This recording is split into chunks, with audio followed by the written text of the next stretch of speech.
Hello दोस्तों, story line wise channel में आपका स्वागत है। आज की हमारी कहानी है मुझे बहू ही रहने दीजिए। मम्मी जी, आप मुझे एक बहू समझ लें, मेरे लिए यही बहुत है। बार बार आप जो यह कहती हैं कि बहू तू मेरी बेटी की तरह है, क्या सच में मैं आपकी बेटी की तरह हूँ? आप भी अच्छी तरह जानती हैं कि एक बहू कभी भी बेटी नहीं बन सकती।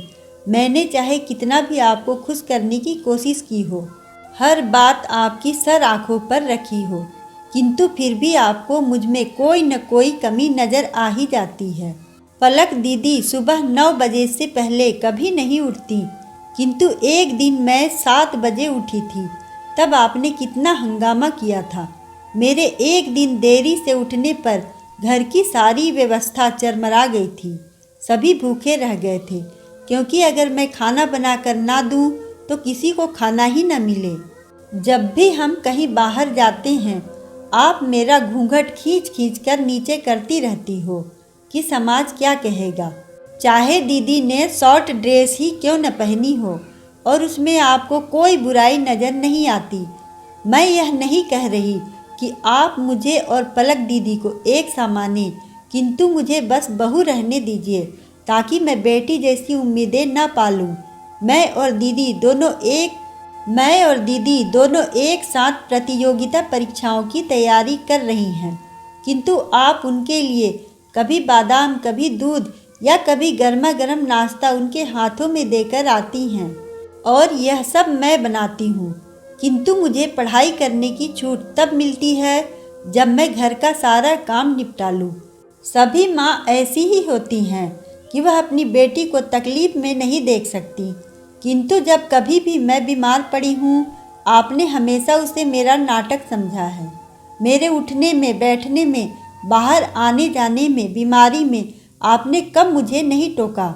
मेरे मन में किसी के प्रति कोई नफरत या जलन की भावना नहीं है, किंतु मैं चाहती हूँ कि बस आप यह कहना बंद कर दें कि बहू तू मेरी बेटी की तरह है।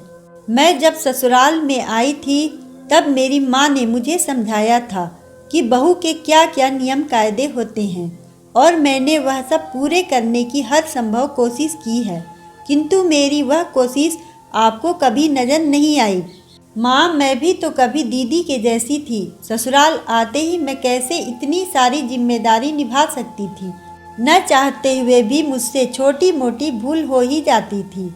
कल को अगर दीदी ससुराल चली जाएगी और उनके भी हर काम में मीन मेक निकाली जाएगी और वह यह बात आपसे कहेंगे, तो आपको कैसा लगेगा? आपको पता है मम्मी जी, मैंने यहाँ की कोई भी बात अपने मायके में नहीं की, बल्कि मैं हर जगह यह कहती हूँ कि मेरी सासू माँ तो बहुत अच्छी है, जो मुझे बहू नहीं बेटी मानती हैं। किंतु माँ, मैं जो अपने मायके को छोड़कर यहाँ आई तो इसी उम्मीद में आई थी कि मुझे भी ससुराल में बहुत सारा प्यार मिलेगा, मेरी हर ख्वाहिश का ध्यान रखा जाएगा। मैंने कितनी सारी उम्मीद आपसे लगा रखी थी, किंतु कोई बात नहीं माँ, शायद बहू की किस्मत में ससुराल में उम्मीद करना ही बेकार है। बहू रश्मि के इतना कहने पर उनकी सास बोल पड़ी, रश्मि बेटा, तुम बिल्कुल सही कह रही हो। हर सास चाहती है कि बहू उनकी बेटी बन जाए, किंतु वह जिम्मेदारी बहू की तरह निभाए। तुम्हें अपनी बेटी बनाने से पहले मुझे भी तो तुम्हारी माँ बनना चाहिए था। मैंने तुम्हारे अंदर सिर्फ कमियाँ देखी और तुम्हारी खूबियों को देखना मैं भूल ही गई कि तुम कितना अच्छा खाना बनाती हो। पूरे घर को कभी शिकायत का कोई मौका नहीं देती, पर मुझे यह सब क्यों दिखाई नहीं दिया?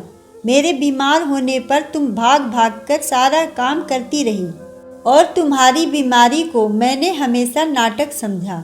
किंतु बहू, आज मैं दिल से अपनी गलती स्वीकार करती हूँ, और सच में आज मैं कहती हूँ कि बहू तू मेरी बेटी की तरह है, और आने वाले समय में देख लेना, मुझ में तू अपनी माँ को पाएगी। अपनी सास की ऐसी बातें सुनकर आज रश्मि बेहद प्रसन्न थी और वह चहकती हुई अपनी सासू माँ के गले लग गई। अगर आपको कहानी पसंद आए तो वीडियो को लाइक करें, चैनल को सब्सक्राइब करें और कमेंट में बताएं कि आपको कहानी कैसी लगी। धन्यवाद।